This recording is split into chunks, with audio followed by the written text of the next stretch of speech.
The control of global geopolitical power has definitively shifted to the physical hardware that runs the digital economy.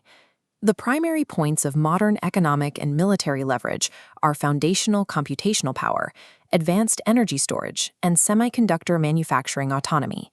The People's Republic of China, alongside a select group of global incumbents, controls this entire value chain. They have integrated raw mineral extraction up through the deployment of hyperscale AI clusters. Historically, the Republic of India built its global footprint in software as a service, systems integration, and digital application layers. Now, India is attempting to compress decades of complex hardware ecosystem development into a few highly accelerated years to close critical supply chain vulnerabilities. Writing code and designing digital systems means little if a nation remains entirely dependent on foreign powers for the physical substrate upon which that software executes. India's current multi-billion-dollar push for hardware sovereignty focuses almost entirely on the terminal ends of the supply chain. This creates the assembly illusion, a system where products are finalized locally to generate domestic production metrics, while all critical internal components are imported. This matrix illustrates the exact strategic gaps between Chinese global incumbents and the emerging Indian ecosystem across 5 critical sectors. The blank spaces under technology, capital, and supply chain reveal the missing middle, the localized Tier 2 component ecosystem that forms the actual, defensible moat of deep tech manufacturing.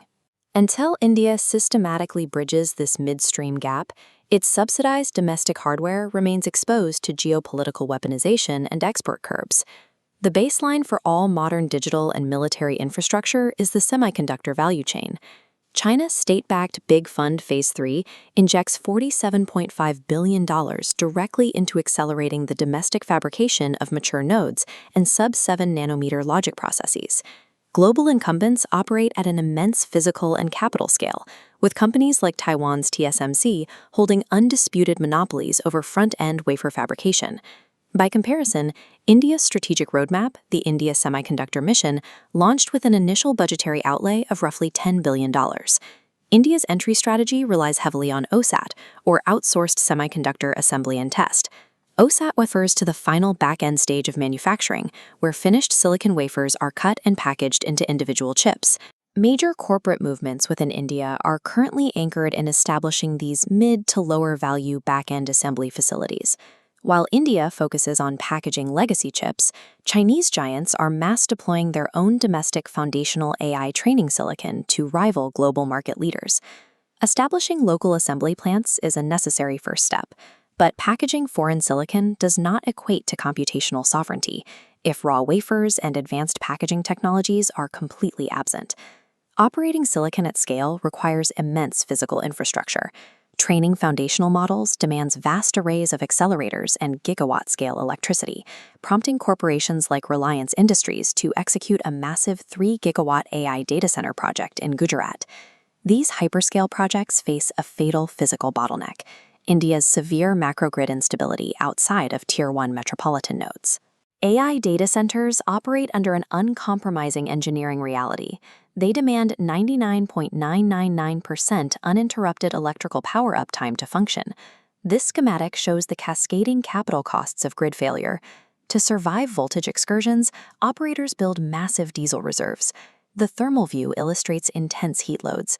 Surviving 50-degree temperatures requires industrial IGBTs, fast-switching semiconductors critical for maintaining stable, uninterruptible power supplies.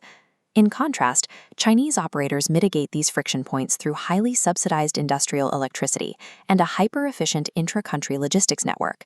India holds a highly competitive average baseline labor cost of $1.40 per hour, but that advantage is mathematically erased by the exorbitant capital required to stabilize an unreliable power grid. The global transition to electric mobility highlights the most structurally vulnerable gap across the entire hardware spectrum: advanced energy storage.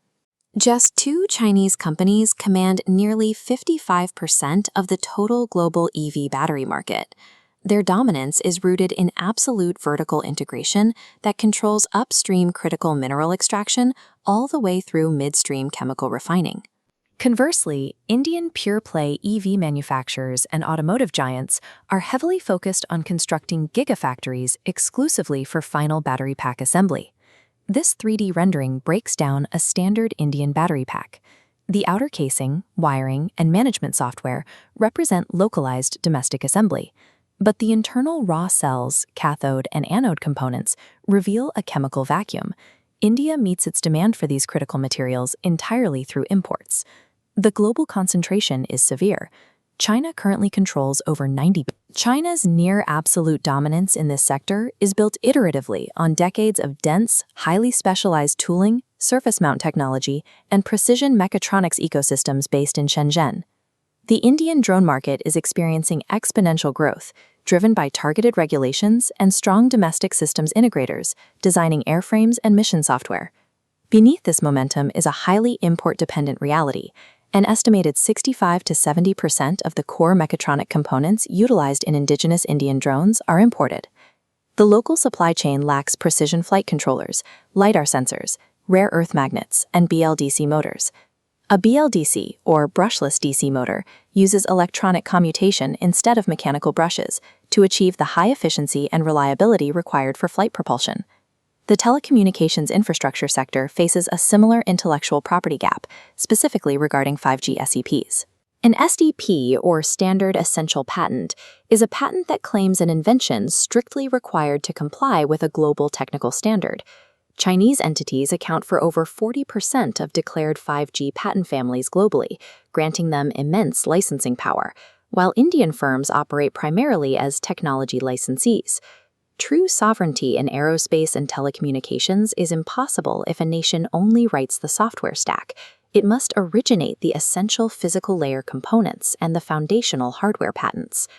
These profound structural component vacuums exist across every single physical hardware sector in India due to macroeconomic alignment. This chart shows the massive generational disparity in absolute research and development capital allocation. In 2024, China invested $785.9 billion, reaching 2.7% of its GDP, while India invested $75.7 billion, stagnating at 0.7%.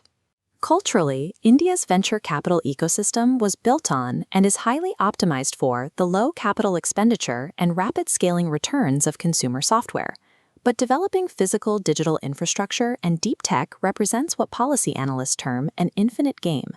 Foundries, foundational AI silicon, and precision mechatronics require intense, continuous capital absorption, high scientific uncertainty, and agonizing 10 to 15-year gestation periods before commercial viability is achieved.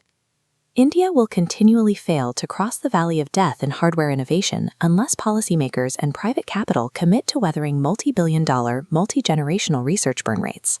The identification of these precise structural vacuums presents highly lucrative long-term market opportunities for strategic investors and B2B enterprises.